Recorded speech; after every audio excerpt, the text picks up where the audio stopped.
now. Perfect. Okay, it's going. Welcome everybody to the first part of a 3-part webinar on the Canadian Evaluation Society Educational Fund Student Case Competition. My name is Michael Heimlich. I'm going to be one of the hosts today along with Tin. We are both part of the planning committee for the competition, and we have two esteemed guests with us here today, Cassandra and Beth, who will introduce themselves in a couple of minutes. As I was preparing for this, I thought it would be a really great thing, not only for our live audience here today, but also the future internet audience watching on YouTube, to introduce the competition a little bit, just so everyone's on the same page, as it's probably likely that some of you either haven't competed or this is your first introduction to the competition. So the student case competition is a really fun, high-paced, realistic competition that sort of models the evaluation field, or at least the request for proposals, or basically how you get work in the evaluation field. So what it is teams of 3 to 5 students, so a minimum of 3 students and a maximum of 5 students, compete in a series of 2 rounds, a possibility of 2 rounds, I should say.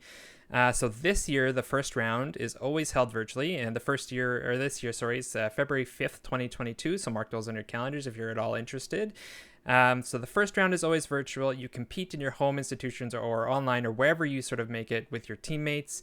And teams have a total of 5.5 hours to respond to a request for proposal. So they haven't seen what they're working on before the 5.5 hours start, but through an online portal, you get access to a case, as we call it. And basically, you have to submit a proposal, about a 12-page proposal in response to that case. And sort of this models how contract evaluators and other evaluators get work in sort of the real world. So the teams have never seen the case before, so it's a bit of a mad scramble that really tests your knowledge and your teamwork, and it's also very satisfying when you hit that submit button and then you finally get it in. So once the case is submitted, 3 judges score each proposal anonymously, confidential, but these judges are real-life evaluators with extensive experience, so they sort of know what they're talking about when they're judging and scoring these proposals. And the top 3 teams, so the top 3 scores, are invited to the second round, which is an in-person round usually, and will be again this year at the Canadian Evaluation Society Annual Conference, which again is held in Winnipeg this year in June of 2022. So team members, so the top 3 team members get a free conference registration, a free CES membership for a year, and 80% of their travel covered to come to that in-person conference. So again, that'll include meals, hotel, flights. It's a really great deal, and it's a really great way for you to see the country, which is sort of my ultimate benefit of that. The conference itself, if you're able to get there, is really awesome because it introduces you to the field as a student or even a coach or a new evaluator. You get to network with evaluators, which are awesome people. It's sort of my peeps, so when I go there, I really enjoy it. And you can find work quite often at those conferences and just generally learn. There's really great professional development, and a lot of work goes into choosing the topics for that conference. But at that second round in the conference, teams are given another request for proposals, but instead of having to write their response this time, they're asked to give a 20-minute presentation with about 10 minutes worth of questions from those same 3 judges who are, again, live in front of you listening to your presentation. So you go through that process again, the judges give you some feedback, and the winner of the case competition is chosen that night. And that's sort of the case competition in the nutshell. I encourage you to visit our website if you want any more information, or reach out to us during this call, or via our email at casecomp@evaluationcanada.ca. So enough of me talking. Maybe we'll go one by one, and I'll go last of our sort of introduction of our esteemed guest today, and maybe we'll start with Beth Snow. Thanks, Michael. So I'm Beth Snow. I'm a case competition coach. I've had teams in the finals the last 3 years. So I just love the case competition. It's such an exciting, such an exciting event, and the students are so highly motivated and just get such great experience. And I'm happy to be here today to chat more about it. That's why we brought Beth on, because of the positive word she always has for the case competition. Cassandra Parsons, do you want to go next and introduce yourself? Hey everybody, my name is Cassandra Parsons. I'm a 2-time national winner of the case competition. I've competed twice. Beth is my coach both times. When I was doing the case competition, I was finishing up my Master's of Public Health at Simon Fraser University, and now I'm an evaluation consultant with one of the sponsors, actually, of the case competition at Ference and Company in Vancouver. Wonderful. Thank you, Cassandra. Next, we have Tin. Go ahead, Tin. Hi, everyone. So as Michael mentioned, I am part of the planning committee for the case competition. And the last 2-3 years, maybe, I've been participating in the development of the cases. Actually, I competed a number of years ago now. The competition itself, participating in the competition, kickstarted my thinking around becoming a credentialed evaluator. And I don't know if anyone knows, but I was credentialed earlier this year, so that's been an exciting change. Yes, you have. Congrats on that credentialing too, Tin. That's awesome. And so I introduced myself a little bit at the beginning, but my name is Michael Heimlich. I am one of the two co-chairs of the student case competition. I'm a program evaluator working in Treaty 6 and Homeland of the Métis in Saskatoon, Saskatchewan. So one of the few evaluators here in Saskatchewan. And sort of I owe the case competition my career. Without it, I wouldn't have been introduced to the field, and that's why I am here talking to you today, and it's why I'm able to have a job and sort of work from home and be lucky as I am. So that's sort of why I give back to the case competition, is why sort of Tin and I volunteer to run the competition each year. We do have a full group of individuals helping, with some of which were on the call today, but we'll sort of move on from there. So again, we're sort of doing this on the fly, live and recording, but we're sort of hoping to have like a podcast hybrid webinar type thing going on. So we do have a series of questions for our guests that we thought would be really useful for the audience and those watching after to sort of get a grip on what the competition is. So maybe we'll just start with the first question, and then Tin, you can ask questions after that. But the first question for Beth and Cassandra is, why did you get involved in the case competition in the first place? Sort of what attracted you, or what did your involvement mean to you at the time? Cassandra, Beth, feel free to go, whoever wants to go first. I can start.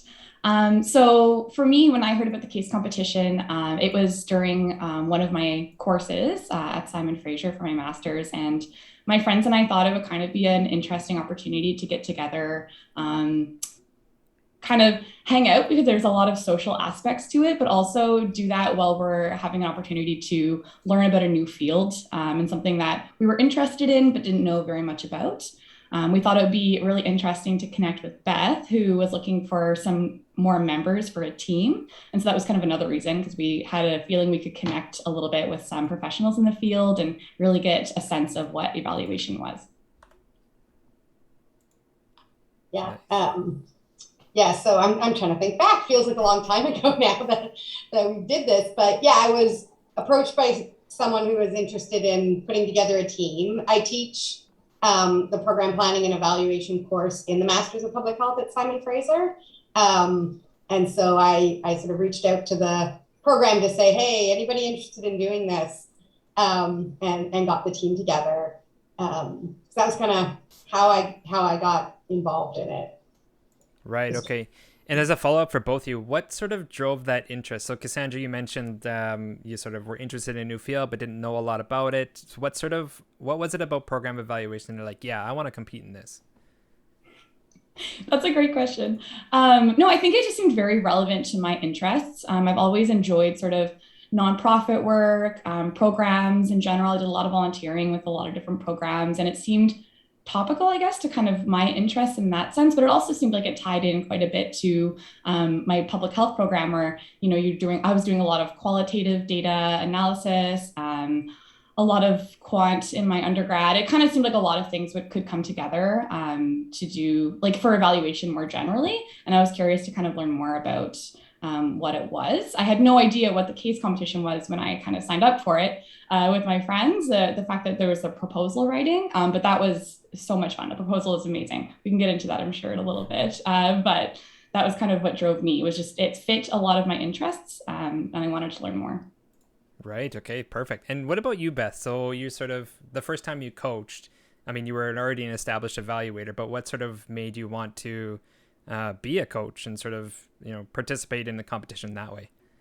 Yeah, as a sort of full-time evaluator who also teaches evaluation, I do see one of my roles as being kind of feeding that evaluation pipeline, right? Where are our new evaluators coming from?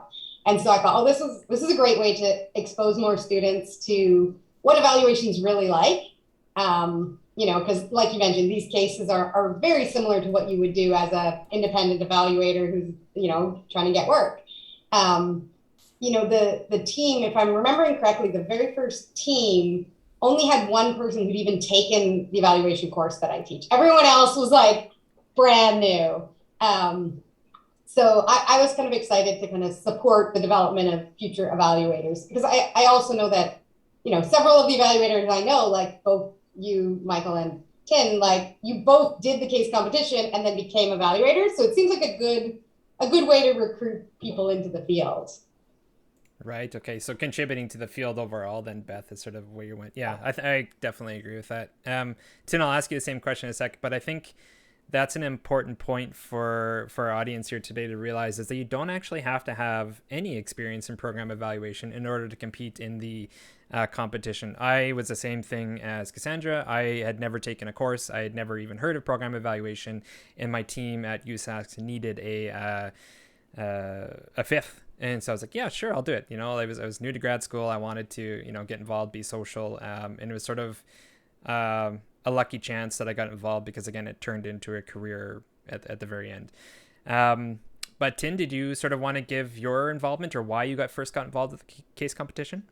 Yeah, so this is going to date me, but my very first competition was in 2013 when I was finishing up my master's. And I had taken a program evaluation course and was like, what is this field? And then my professor introduced this case competition, and I thought, oh, this might be an interesting approach. And so I think I was might have been one of the few teams at the time that was doing.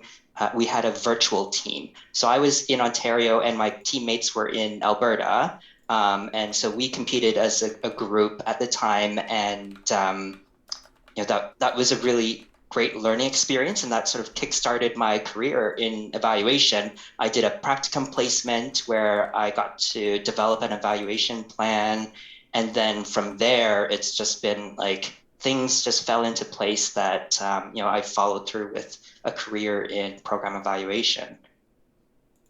Right. Okay. Awesome. Anyone else have anything to say about what sort of attracted you, or what sort of that involvement meant to you at the time? Or should we move on to the second question? Well, I just want to add, and I think it's really neat, Tim, that you kind of had a virtual team. And that can still happen, right, Michael, in the competition like this year or whenever. And I know on my first team, we had someone outside of our faculty. So our team was 4 of the public health students that I knew, but then we had one other person from philosophy, I believe he was in, who was lovely. And we were so happy. He actually was one who wanted to have a team. And then the rest of us kind of found him. He had reached out to Beth. And so it's a great opportunity to kind of see some multidisciplinary fields in action as well, because he brought such a different perspective to the evaluation proposals and the case competition than we did. And it was a great opportunity to kind of connect. And he's still in my network today. He's doing evaluation in Vancouver as well. Yeah, that's a really good point, and thank you for picking up with that. Yeah, you don't have to be in person at the same institution even. You could be right across the country and put a team together. There's no restrictions on who you have to have on your team, other than I think it's 2 out of the 5 have to be Canadian residents, just because it is a Canadian competition. But you're more than welcome to put together a team from multiple institutions and compete that way. And again, to your point, I think it's one of the benefits of the case competition to me is that network that you end up forming. So that's another benefit for me to participate as a co-chair or a volunteer, because like I said, I wouldn't have known Beth or Cassandra had it not been for that case competition, and we are still involved very much in a lot of different fields of evaluation and at the national level, and sort of our friends, if I may dare say, and would enjoy a beer at the pub every once in a while with no problem. Okay, great. Maybe let's move on to the second question, asking a little bit about that preparation. So it's one of the areas that students sort of, and coaches, I would argue, ask most about. Basically, how did you and your team prepare to compete in the competition? So leading up to that first round in February, What strategies, what tips did you use, and overall, how did you guys prepare for that first round? I can start. I feel like that's a very relevant point for the students. I had to take a crash course in evaluation very quickly because I had never even heard of it before, as I alluded to previously. But it was great. Beth was able to share documentation with my team about all sorts of different evaluation pieces, and we went through it. And then we, as a team, would kind of discuss different pieces of evaluation. We just kind of came together, like the social aspect again, to kind of touch on like what people understood and what made sense to us. It was actually quite fun. We do it over a beer or a coffee. And then when we had major questions that came up that we wanted to flag that we didn't really understand, we would take them aside and then we would meet Beth for coffee. I think we did that a couple times before the competition, and we would all have a coffee with Beth and ask questions that didn't make sense to us about evaluation. And she was so helpful in clarifying any points that we had, or expanding on some topics that seemed very like cost benefit analysis at the time. We just couldn't wrap our heads around, I remember. So she like sat us down and walked us through it, and it was great. Yeah, I remember because the team, most of you had never done any training at all in evaluation. I was like, okay, let me give you some stuff to read. And I literally just gave all my course notes to the whole team to give them some background. So we were all kind of had the same idea of what evaluation was and some of the tools and everything. And then, yeah, those coffees were so fun. Like we would just go and sit in the coffee shop and chat about evaluation. And I guess that's another benefit, I think, as a coach is, often evaluators do work in small teams or solo. So just having other people to talk about evaluation with is kind of fun. Yeah, you don't have to explain what you do for a living around people who are other evaluators, right? Which is a Yeah. nice little benefit. Did either of you do any practice rounds leading up to the actual competition? Can you guys explain that process a little bit for the audience? Absolutely. That was probably one of the most helpful parts of the practice of the training before. So we did a fake round where we took one of the previous cases from a different year, and they're all online on the case competition website, along with some examples of the winning teams. And so we picked one. We had a timer. We practiced who wanted to do which piece. So if someone was really proficient in logic models, they would be the ones kind of doing the logic model piece. Et cetera, et cetera. And then we timed ourselves and we made sure we were hitting certain time slots and that we were on track. And we practiced a couple times. And that was probably the most helpful for getting our feet under us, because it is a quick time turnaround during the competition, which is part of the reason why it's so fun, to be honest. But it definitely was helpful to even practice. I think both practice times, we just did the first like 2 or 3 hours of the competition. We didn't finish, but just to kind of get a feel for what it's like to read quickly, understand the evaluation and what it needs and what we need to do to prepare. Right. Beth, anything to add to that? I know you're Cassandra's coach, so it might be redundant. Yeah. But... Yeah, I mean, I definitely think the practice rounds are super helpful. All my teams have done that. And yeah, it's just, I wouldn't want to go into the competition not having tried that out before, right? Like just that time piece is a big piece, and the coordination across team members, like who's doing what, how do you make sure everything aligns? Like you need to practice that for sure.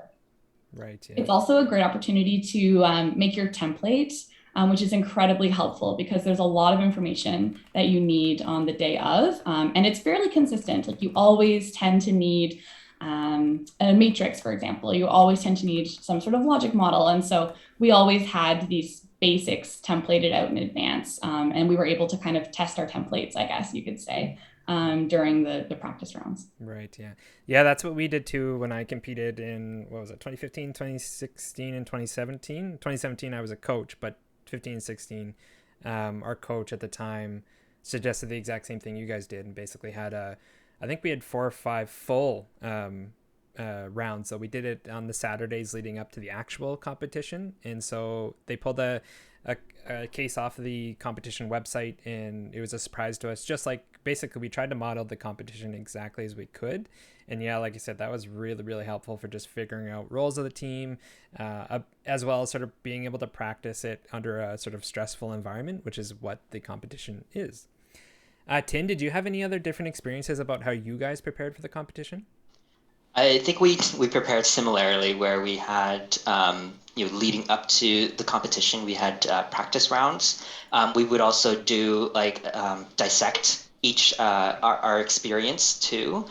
So our coach would provide feedback, and then we would each provide our own feedback on how things went, and then even figure out like how do we do better for next time. Like how do we rewrite the methods in a way that makes the most sense for us and for the potential judges.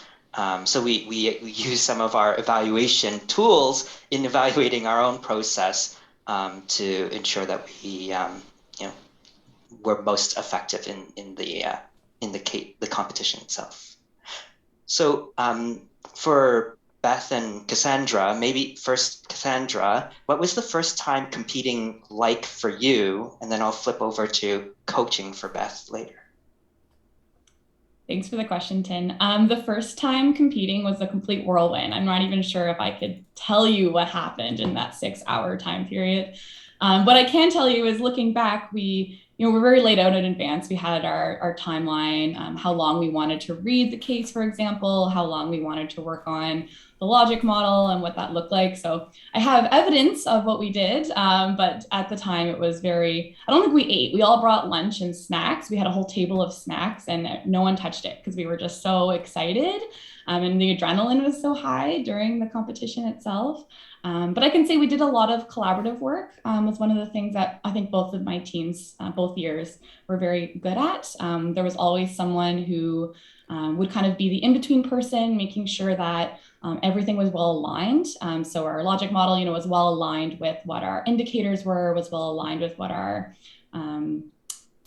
we're actually trying to do in terms of what we were proposing for methodology. So it was very communicative, very high energy, but a great experience. We loved it after we all were like, time for a nap and a beer, and it was great. Yeah, I think for the first time coaching, like I wasn't sure that I was doing the right things. Like I was kind of just making it up as I went along. Like, yeah, look, do a practice round. That sounds good. I'll give you some feedback on it. Like, and I mean, the team went on to win, so I think what I did didn't hurt at least. And then the other thing that I found interesting the first time was like, as the coach, you don't get to talk to the team during the competition, right? So it's very weird because you're like quite invested in this team and you're sitting there on the day of going about your day and thinking like, oh, I wonder how that's going. Like, I wonder what the case, well, I get the case, but I'm like, oh, I wonder what they're doing. I wonder, and then you kind of get a debrief afterwards and hear about it and that. But it's a little bit weird on the day of because you feel like you want to be doing something, but your work's done by that point. Yeah. It was weird for us too. We just wanted to phone a friend. We wanted to just phone and be like, is this right? What are we doing? How do I do it? Yeah, and that's a really important point I was going to bring up, and thanks for doing it, Beth. Yeah, the coaches aren't actually allowed to interact with the teams once they get started in that 5.5 hour time period. But to Cassandra's point, you're allowed to do any research on the internet. You're allowed to, use the resources, textbooks, whatever it is. You're just not allowed to contact your coach. So yeah, I remember the first time I coached too. It was a really weird experience. We're like, okay, good luck. See you in 5.5 hours type thing. And you're sort of, I was anticipating, or the three of us who were coaching were anticipating the submission coming to us, right? And so at the end of the 5.5 hours, like, oh, are they going to get it in? Are they going to get it in?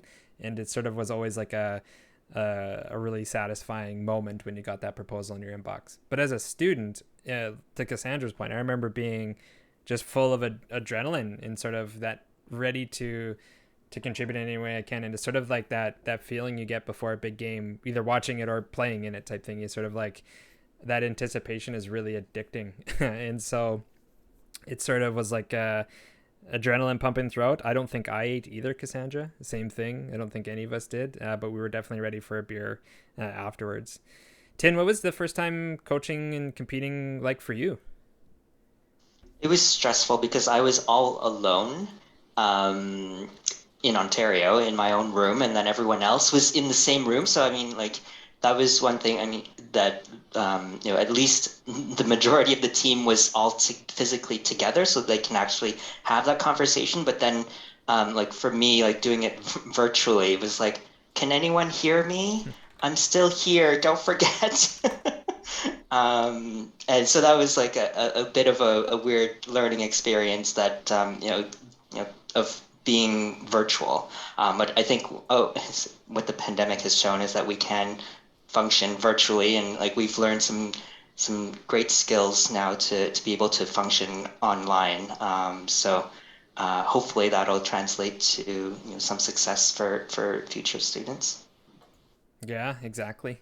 Maybe let's move on to the next question because I think it's really related. So, Beth, Cassandra, when you guys look back, at your first time or even your second or third time competing and coaching, what pieces of advice would you give students or coaches considering the case competition? So, people like the audience today, or those who are sort of like not sure that they want to compete, but what advice would you give them about either preparing or the sort of benefits of the case competition? What would you say to them?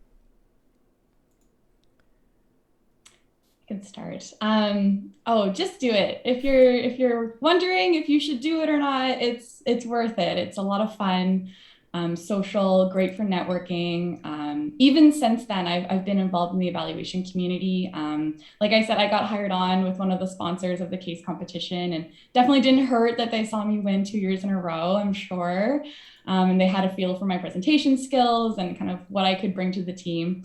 But even just networking in general, I think I've connected with some of the coaches over the past year, or the coaches, of course, but also the judges in different capacities through evaluation activities. And they've been like, oh yeah, I remember you from the case competition. And it's just kind of a foot in the door, and a lot of opportunities can kind of come from that.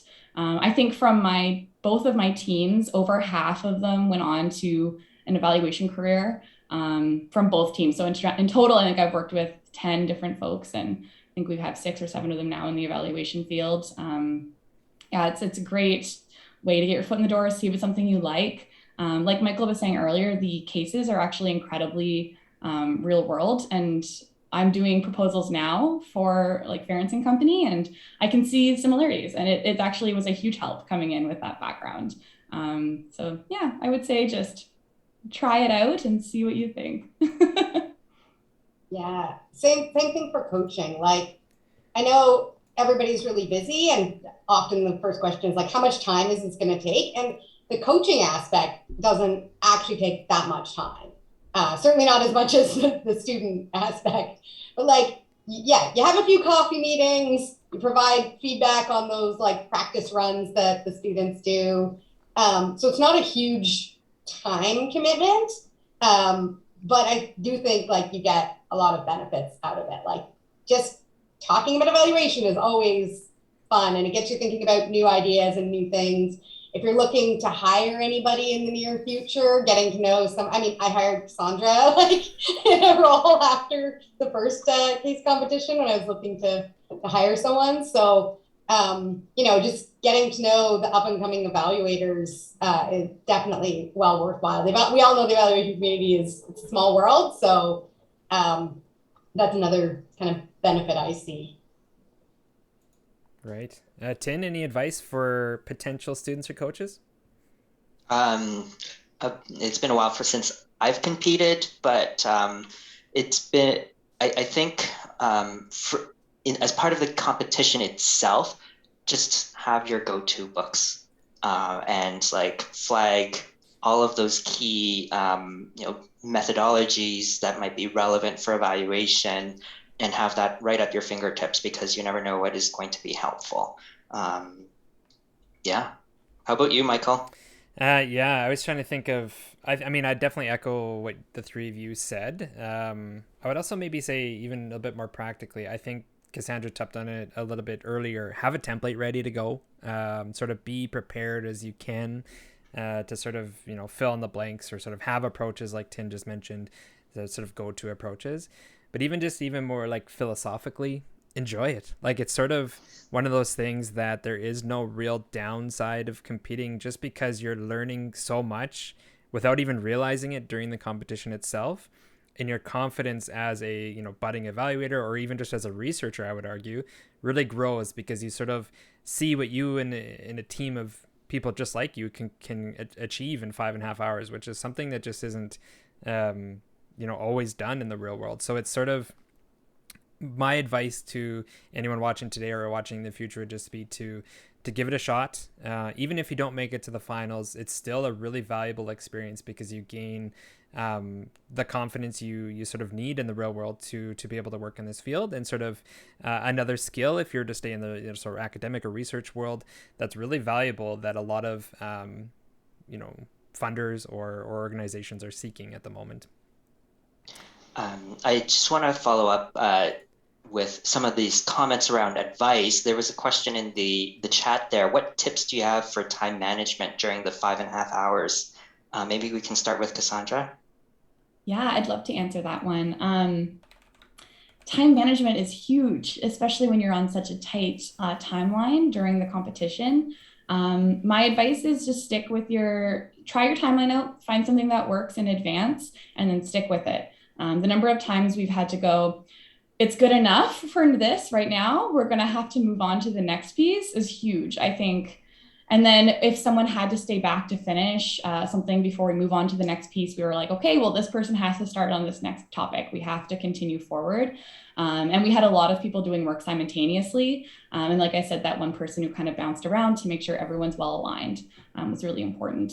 But yeah, I think every single time, and I've competed in worlds, nationals, and regionals, I think total of 6 competitions, we submit within the last 2 minutes before it's due, and it's always stressful for the time crunch. But yeah, there's definitely enough time. It's just, it can be a lot sometimes if you're not continuously moving forward.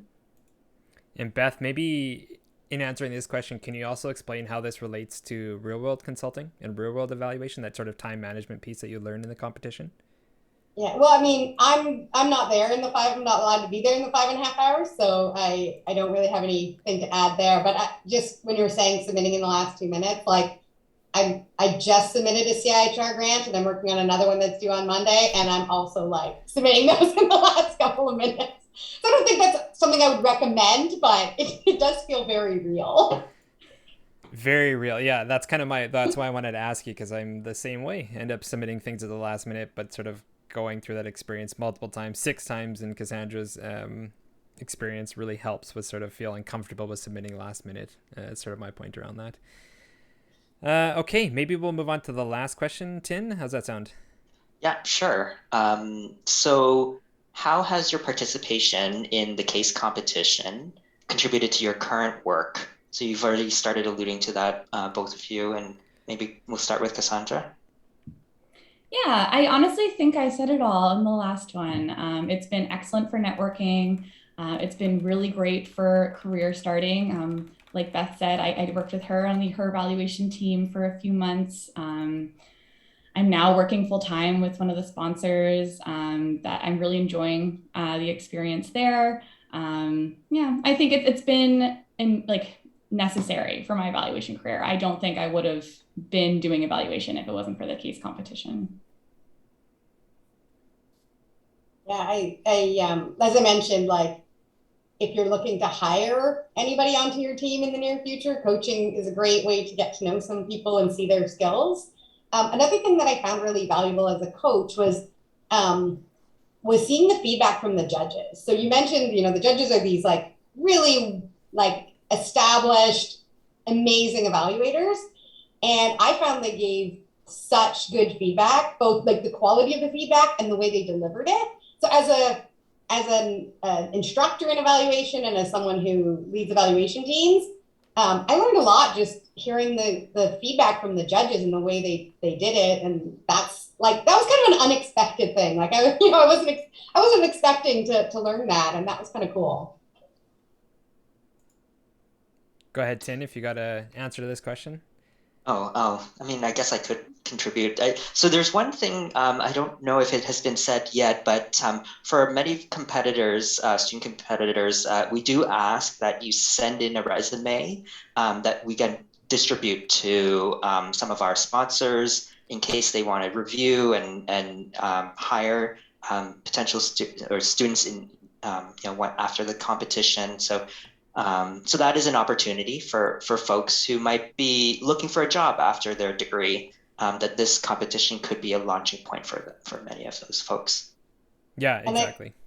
I think this was mentioned too, like when you go to the finals and you're at the conference, like you meet those sponsors and other organizations as well. And I know there's one member of the society that sees it as her mission to introduce all of the competitors to all the people who might be hiring for at the conference. So it's a fantastic opportunity for that.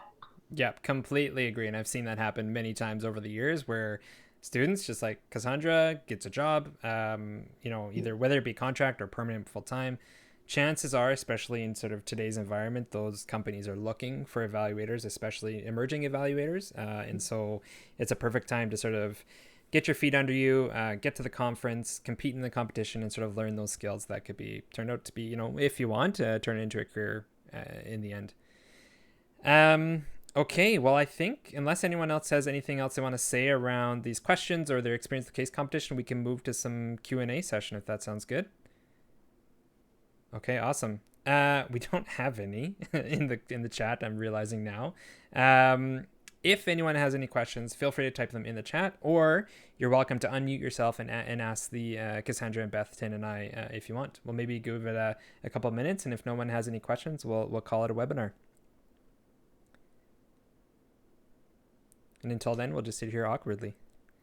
I can talk. I can always talk. Someone, while you're thinking of your questions, I just don't think we've talked about the finals enough. I think that should be really highlighted as such an amazing opportunity. I got flown mostly to Nova Scotia from BC to compete and attend the conference, which I would never have done, especially as someone who is brand new to the evaluation field. And I also got to meet so many folks. It was so amazing, the opportunity and the experience to attend sessions, see what evaluation was really about, and be at that conference. It was such a great experience. I think that's one of the highlights of the competition. And I know only 3 teams get to go, but I think the opportunity or the chance that could compete and could go is worth going into the competition, to be totally honest. Yes, I completely agree with that. Thank you for raising that. It's sort of, I've been able to visit places in the country I probably wouldn't have gone to first choice, like Newfoundland. We went to St. John's, Montreal, Vancouver. Of course, Vancouver I go to quite often, but those other sort of cities, including Winnipeg next year, are just places I don't get to often enough. And it's sort of, not only do you get to go to a new place, you get to learn, a bunch about a new field. You also get to learn about people, and sort of as you keep going back, those same people keep on going to the conferences. So it's really nice to just pick up where you left off. For example, with Beth, Tin, and Cassandra, I can go to like I said, we can go have coffee or a beer and just sort of pick up where we left off, just because that's the sort of environment that those finals breed, I would say.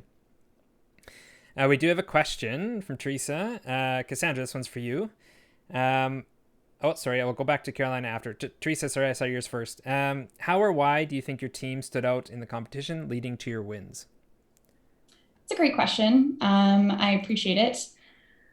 I mean, I'm sure there's lots of reasons probably in the end, but we definitely practiced a lot and trained quite a bit together as a team, like really that collaborative piece, finding out what people's strengths were, I did logic models. Like I think every single time I did logic models because I became very good at them.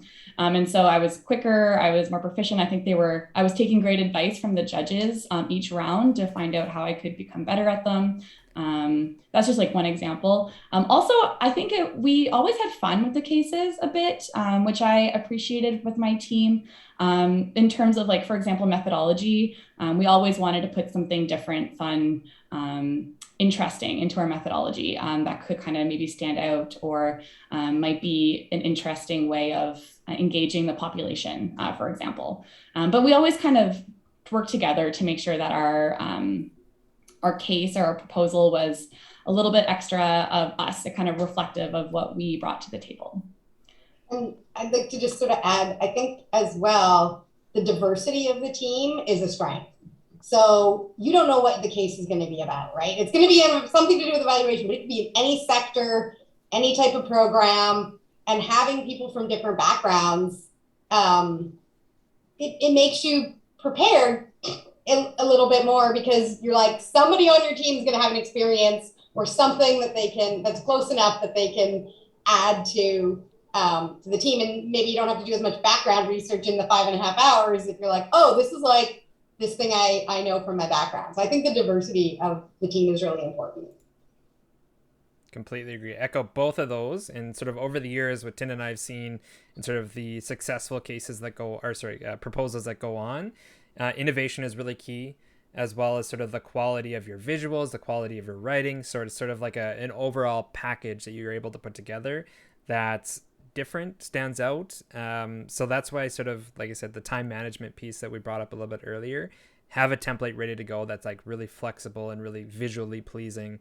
Little things like that, as you'll see in sort of the example cases online, are actually scored, like the visual quality of your proposal, as well as the innovation that you're able to put in your proposal. So it's really important aspects to sort of, in my opinion, and what I've seen, help teams stand out from the rest of the pack. Tin, did you want to add anything to that? Sorry, Cassandra. Part of the grading, there is like a 5% for innovation. So yeah, that is, we do score on like how well you stand out with your proposal and such. I don't think I have anything else to add to these comments. Cassandra? Oh, I was just going to say, these are things you can do in advance to prepare. Like we spend, I don't want to say a lot of time, but some time like preparing our logo, our name, how we want the documentation to look in advance, how we want to come across as a team. We do spend some time on that. Color schemes, like things like this. Christine asking here about stylistic choices, and I think there is some degree that's important, and we spend time doing it, and it brings us closer together as a team, trying to figure out together like what we want to be called, why we want to be called that. So yeah, there's lots of opportunity there. Yeah, I completely agree. That's one of the most fun things, creating a logo, creating a team name, creating a template, a nice title page. It's just satisfying little aspects of the competition that are useful skills.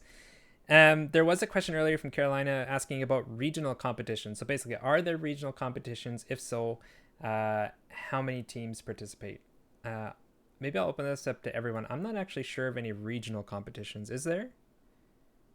No, I think, Carolina, it's just in Canada anyways, this competition, the Canadian one, and as Cassandra alluded to a little bit earlier, the winner of the case competition is invited to the world competition, which I believe happens a couple of months after the Canadian competition. Cassandra, did I have that right? Happens in November. November, okay. October, perfect. November. Yeah, okay, perfect.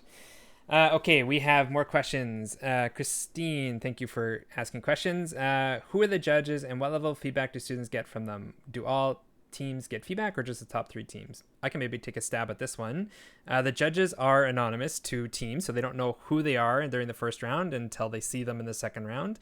But we usually handpick judges that are either bilingual or have different perspectives across the country, who are extremely established and respected in their field. So like Beth said, they're sort of are able, because of that, to give really excellent feedback. So every team that submits gets written feedback back that we email back to the teams. So every team that competes gets really great feedback on how they can improve next time, as well as sort of compliments to your proposal. It's not only just feedback, sort of negative feedback. It's also, these are things you did well, which is always nice to hear.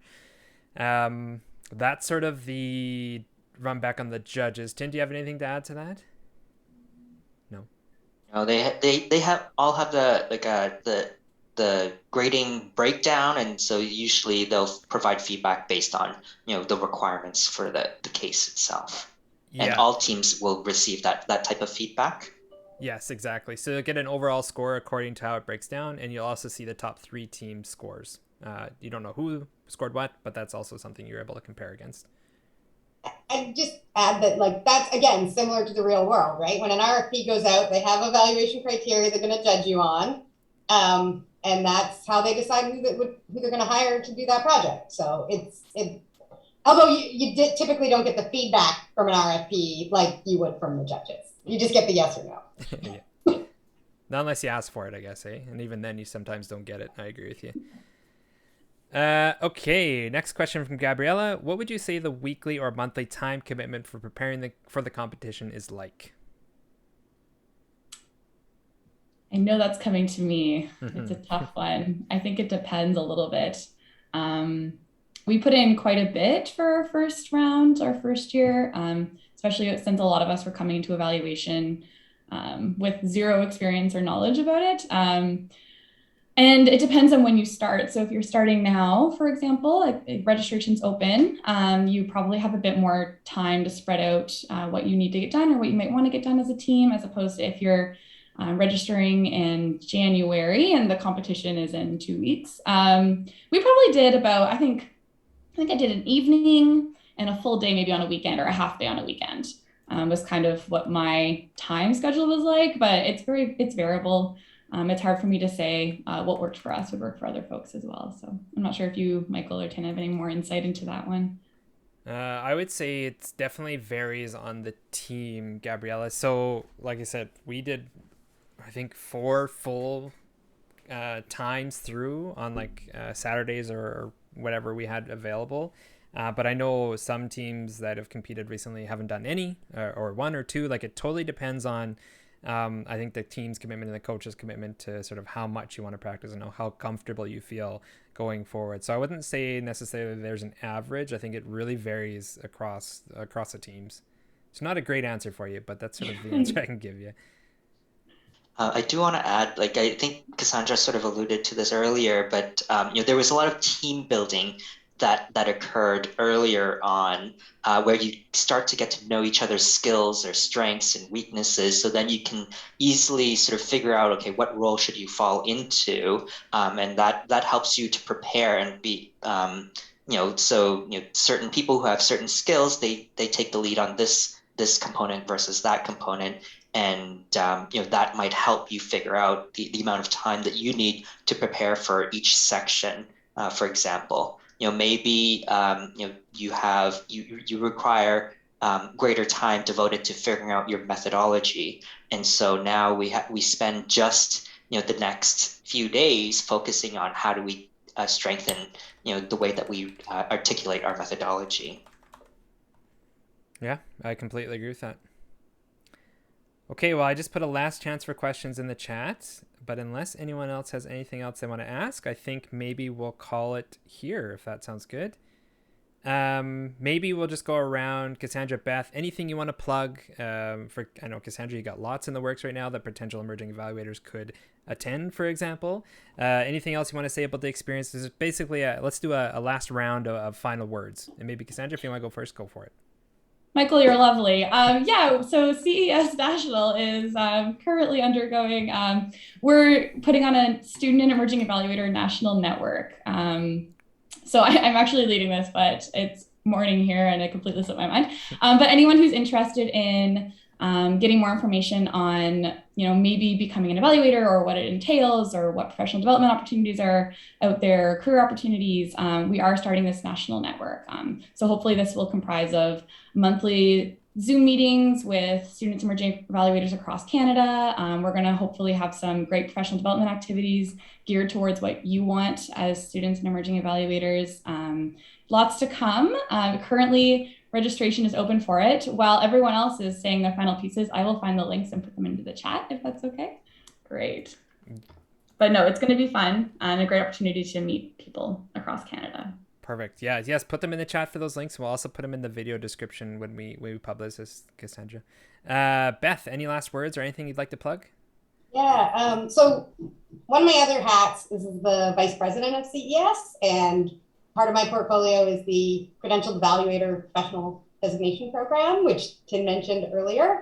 So just putting that out there for new and emerging evaluators to consider getting their Credentialed Evaluator designation. The case competition would be a great way to develop some of those competencies, and as would the Student and Emerging Evaluator Network that Sandra just mentioned. So that's my plug. Perfect. Yes, that's a great plug because the case competition asks students to directly respond to those competencies. So you're right. It is a great introduction to the CE program, of which both Tin and I have. So maybe the competition definitely did do that. Tin, any last words or plugs? I mean, if you have any questions about the case competition, certainly contact any one of us. And like, if you are thinking about putting a team together, just do it. If you are, I guess, having trouble finding team members or even a coach, contact us, and we can help connect you where there is, maybe where there might be interest around in your region. Excellent. Thank you, Tin. And like I said, thank you all for attending today. Thank you for watching this video if you're watching after the fact. Registration for the 2021-2022 competition is open. We will have that link in the description of this video. And I think that's it. Thank you all, Beth, Cassandra, Tin, for taking time this morning to talk to students. And thank you for the audience for coming today. Okay.